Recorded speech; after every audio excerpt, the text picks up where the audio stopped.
And welcome everybody, this is Like It's 1985, and this is my review of Transformers Prime Deluxe Class First Edition Arcee. And this is actually a requested review.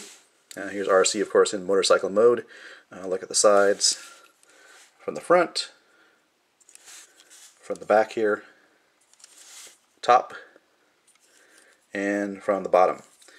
In terms of size or scale, here is the RID Deluxe Class Hotshot, aka Bumblebee, and you can see how out of scale those two figures are.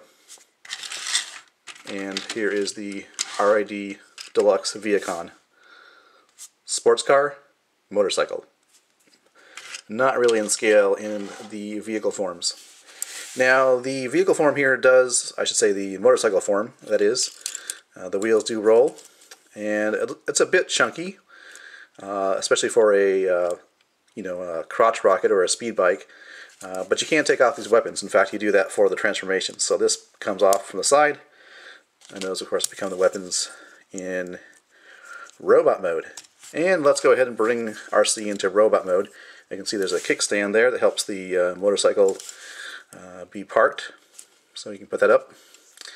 So after you take off the blades, you want to pull off the side panels here,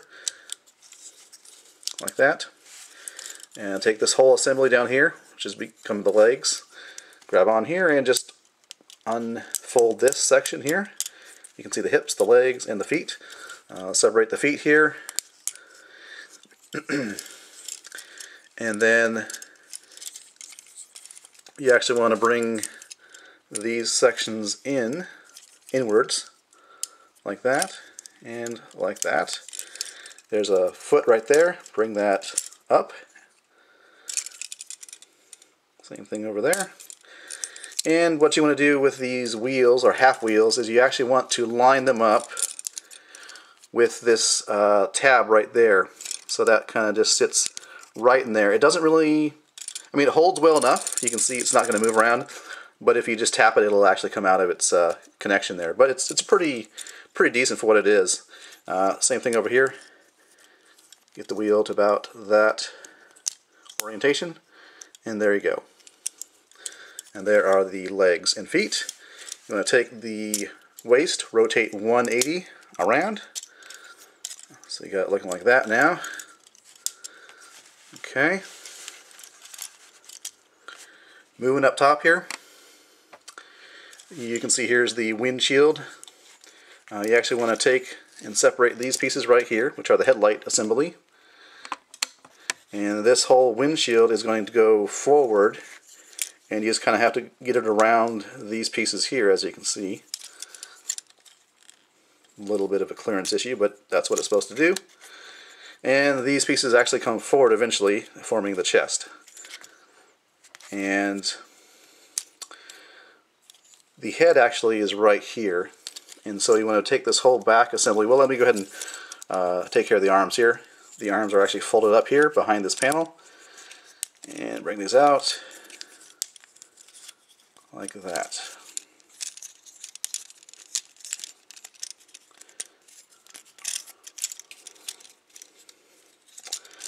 So as I mentioned before, the head's right here. There's this whole assembly back here.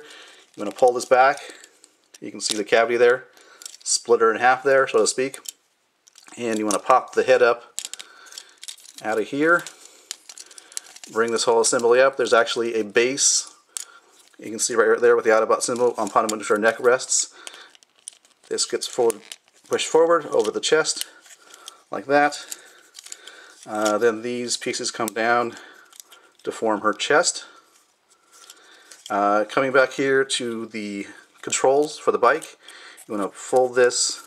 It's on a hinge. You want to just fold that down, rotate around the windshield, and then rotate around the front wheel and collapse it as much as you can against the back, like that. And then this should go down far as possible. And I'll talk about this later, well, soon actually, because this is actually the complete transformation there. It's pretty cool. Let's take a look at her first before we take a look at the articulation. Very nice head sculpt, very expressive, very feminine, very, I would say, accurate to the portrayal of the character in the actual show. So really fantastic. It's got some light piping here at the top of the head. It does actually work. You can kind of see there. I love the way that the legs are formed here, the bottom part of the leg with the wheels. You can see there. Really nice. So there she is. Let's go for articulation first. The head itself, as you'd expect, is in a ball joint, wide range of movement. She can tilt her head to the side a little bit, all the way around as you expect. Shoulders are on a ball joint. Then you got a swivel right here, just below the shoulder at the bicep. You have a double bend at the elbow due to transformation, but that's pretty cool. You can get the full bend, as we would say. The actual wrist can just go like this on a joint there. There is waist articulation, again due to the transformation, and there's really nothing hindering her legs going forward, back, and out to the side. She's got a wide range of movement at the legs, at the hips, swivel at the upper thigh there, a bend at the knee to that degree, and you just have a swivel here with the ankle. Fantastic articulation, and you can get her into some dynamic poses as well. So that's pretty cool. One thing aesthetically that's just not really good is this kibble back here, and there's really no helping that really. I believe the actual RID version of Arcee here does not have this kibble. So I may pick up the RID version of Arcee just to have a better looking figure in terms of this back kibble here.